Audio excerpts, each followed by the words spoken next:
Hello everyone, welcome to Vidyashree Academy. I hope you are doing well. हम पढ़ने वाले हैं आज 7 मार्च का करंट अफेयर।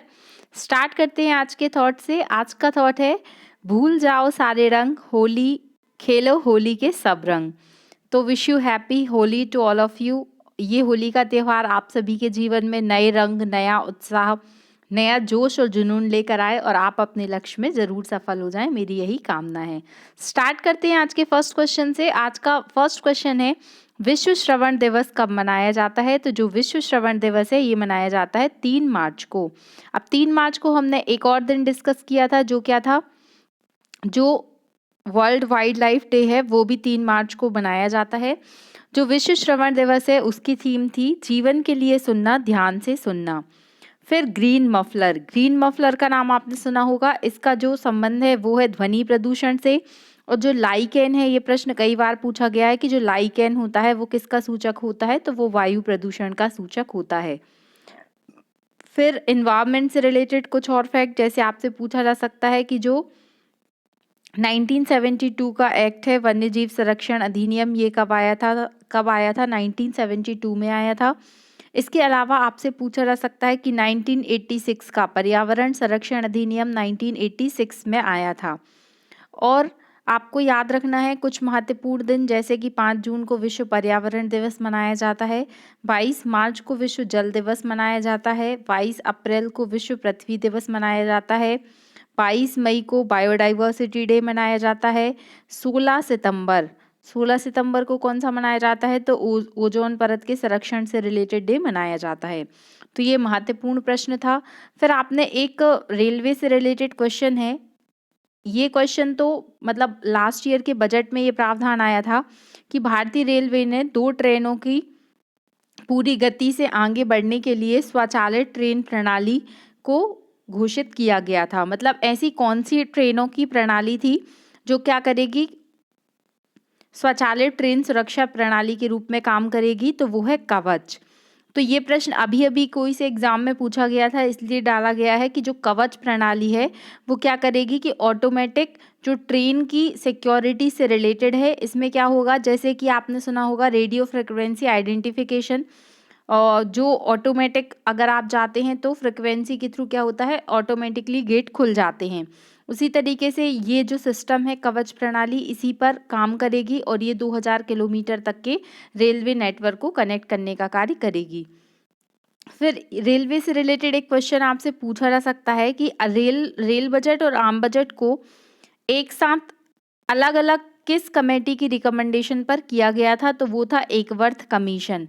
एकवर्थ। अब हमें ये कैसे याद रहेगा कि अलग अलग किसकी रिकमेंडेशन पर हुआ और एक साथ किसकी रिकमेंडेशन पर हुआ? तो अगर आप ट्रेन में सफ़र कर रहे हैं तो आपको एक एक बर्थ दी जाती है सेपरेटली। तो एक बर्थ मतलब क्या है, इसको अलग अलग किया गया है, एक एक बर्थ सबको अलग अलग की गई है। तो रेल बजट अलग और आम बजट अलग अलग अलग किया गया। अब इन दोनों बजट को एक साथ मतलब इनका विलय करने का काम किसने किया? तो वो किया विवेक देव रॉय। अब हमें ये कैसे याद होगा? तो देखिए, जब भी 2 लोग सेपरेट हैं और उनको क्या करना है, एक करना है, तो उसमें हमें बहुत विवेक से काम लेना पड़ेगा। और ये काम कौन कर सकते हैं? ये काम कोई देव रॉय टाइप के लोग ही कर सकते हैं। तो विवेक देव रॉय ने विलय किया था और जबकि अलग अलग किसने किया था? एक वर्थ ने किया था। तो अब आप कभी भी नहीं भूलेंगे, क्योंकि इसमें कंफ्यूजन होता है, क्योंकि याद तो हो जाता है बट बाद में जब क्वेश्चन आता है तो भूल जाते हैं कि एक किसने किया था और विलय किसने किया था। आई होप आपको ये याद हो गया होगा। नेक्स्ट क्वेश्चन है, कहाँ पर पहली बार लेवर 20 की पहली बैठक आयोजित की गई? तो लेवर 20 की पहली बार बैठक भारत में हुई है कहाँ पर? अमृतसर में। तो ये आपको याद रखना है। आप कमेंट बॉक्स में लिखकर बता सकते हैं कि अमृतसर में बहुत ही फेमस मंदिर है, वो किस धर्म से रिलेटेड है, कौन सा मंदिर है। नेक्स्ट क्वेश्चन है, चुनावी लोकतांत्रिक सूचकांक में कौन सा देश शीर्ष स्थान पर है? तो डेनमार्क। जो डेनमार्क देश है वो इसमें क्या है, फर्स्ट रैंक पर आया है। सेकंड रैंक पर आया है स्वीडन। और हमारे प्यारे भारत देश का जो स्थान आया है वो थोड़ा पीछे आया है, 108। तो 108 नंबर बहुत ही शुभ माना जाता है। जैसे हम बोलते हैं कि 108 मुनीश्री, इस तरीके से बोला जाता है ना। तो याद रखिएगा कि जो लोकतंत्र सूचकांक है उसमें भारत का रैंक आया है 108। तो ये क्या है? चुनावी लोकतंत्र सूचकांक है। कुछ और महत्वपूर्ण आपसे पूछा जा सकता है, जैसे कि वैश्विक भुखमरी इंडेक्स जो है उसमें कौन सा रैंक है भारत का? तो उसमें रैंक है 107, एक कम करना है। खुशहाली इंडेक्स में, तो खुशहाली से क्या है, 36 का आंकड़ा चलता है, तो कितना रैंक है? 136। इस तरीके से आपको याद रखना है। शांति सूचकांक में, तो 36 के पहले, मतलब 36 के आंकड़े के पहले सब कुछ शांति थी, तो 135, मतलब 135वां जो है वो वैश्विक शांति सूचकांक में भारत का रैंक है। तो इस तरीके से एक सेपरेटली इंडेक्स वाला वीडियो बना है, आप उसे भी देख सकते हैं। नेक्स्ट क्वेश्चन है कि संतोष ट्रॉफी को 54 साल के बाद किसने जीता है? तो पहली बार तो नहीं, लेकिन हाँ 54 साल बाद ऐसा हुआ है कि संतोष ट्रॉफी को जीता है। कौन सी टीम ने? तो वो कर्नाटक की टीम ने संतोष ट्रॉफी जीती है। संतोष ट्रॉफी का संबंध किस खेल से है, ये आप मुझे कमेंट बॉक्स में लिखकर बताएंगे। ये खेल किस किस के बीच में हुआ था? तो कर्नाटक और मेघालय के बीच में संतोष ट्रॉफी का आयोजन किया गया था, जिसमें कर्नाटक क्या हुआ है? विजय हुआ है। कर्नाटक के सीएम कौन है? तो वो है बसवराज बोम्मई।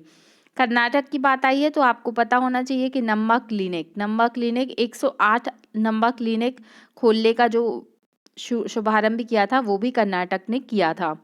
नेक्स्ट क्वेश्चन है कि नौसेना कमांडर का संस्करण किसके द्वारा लॉन्च किया गया?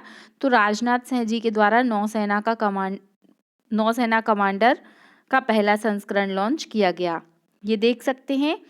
L20 इंडिया 2023 ये कहाँ पर आयोजित की जा रही है? तो अमृतसर में इसका आयोजन किया जा रहा है। ये डेमोक्रेसी इंडेक्स में भारत का रैंक कौन सा आया है? इलेक्टोरल डेमोक्रेसी इंडेक्स 2023 भारत का रैंक है 108। और कर्नाटक ने 54 साल के बाद जीती संतोष ट्रॉफी। इसको याद रखिएगा, स्पोर्ट्स से रिलेटेड क्वेश्चन पूछा जा सकता है। अगेन स्पोर्ट्स का ही क्वेश्चन है कि BBC Indian sports women of the year, तो ये खिताब जीता है Mirabai Chanu. BBC Indian sports women of the year का खिताब मीराबाई चानू ने जीता है। मीराबाई चानू का जो खेलों में प्रदर्शन है, वेट लिफ्टर हैं ये, और काफ़ी अच्छा रहा है।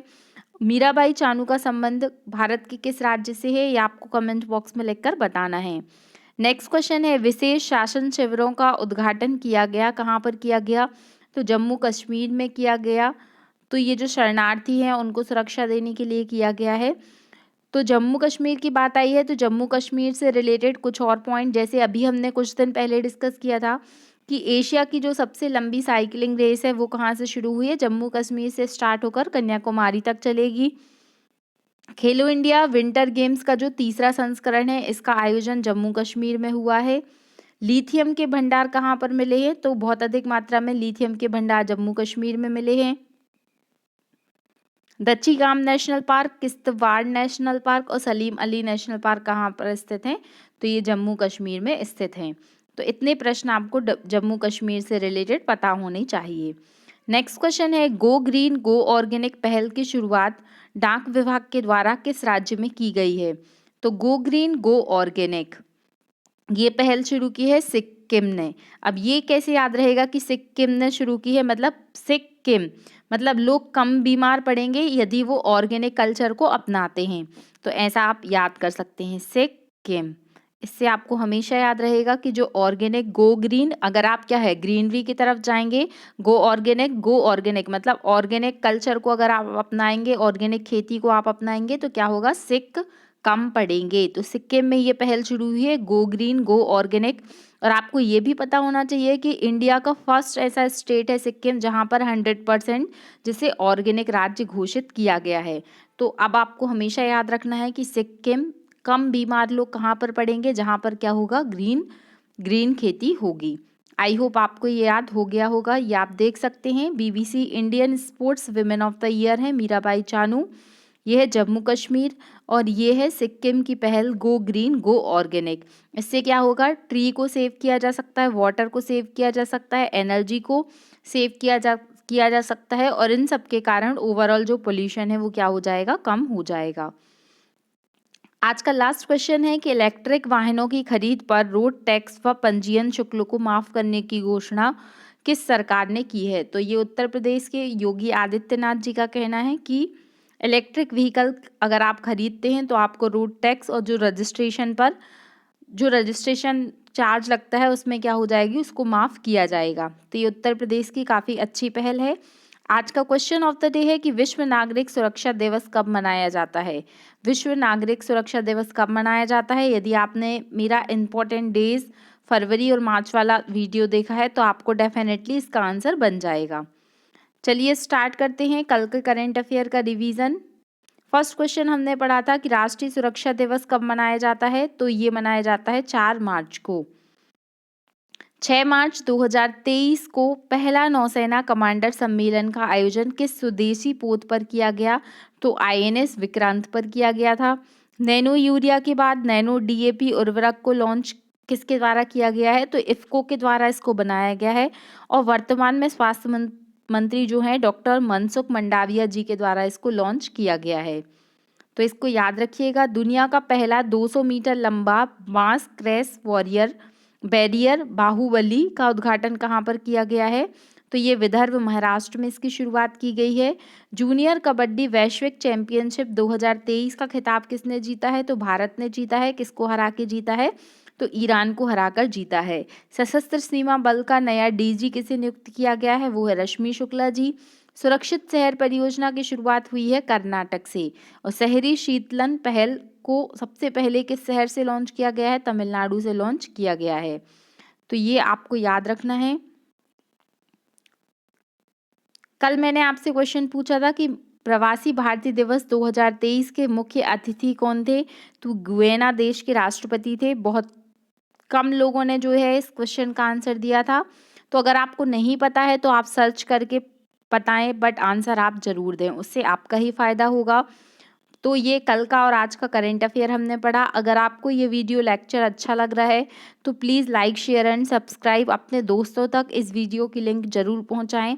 मैं कोशिश करती हूँ कि मैं अपना बेस्ट से बेस्ट आपको दूँ और आप सभी के सहयोग के द्वारा ही मैं आगे बढ़ पाऊँगी। तो प्लीज़ अब आप अपने दोस्तों तक इस वीडियो की लिंक ज़रूर शेयर करें और उन्हें भी बताएं कि इस चैनल को देखने से आपका फ़ायदा ही होगा।